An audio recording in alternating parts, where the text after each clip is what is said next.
গোমাতা সুরভি কেন দ্রৌপদীকে পঞ্চস্বামী পাওয়ার অভিশাপ দিয়েছিলেন? সত্যযুগে দ্রৌপদী ছিলেন দক্ষের কন্যা। তার নাম ছিল কেতকী।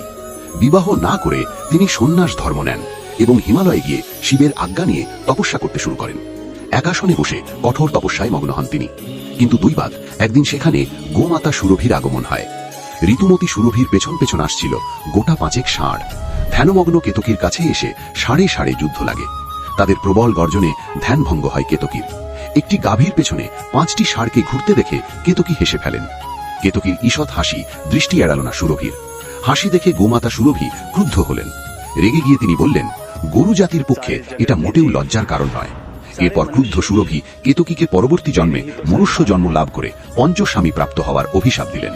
তিনি আরো বলেন, বারবার মনুষ্য জন্ম লাভ করে 2 জন্ম বিরোহিণী রূপে কাটবে, তারপর তৃতীয় জন্মে একসঙ্গে পঞ্চস্বামী লাভ হবে।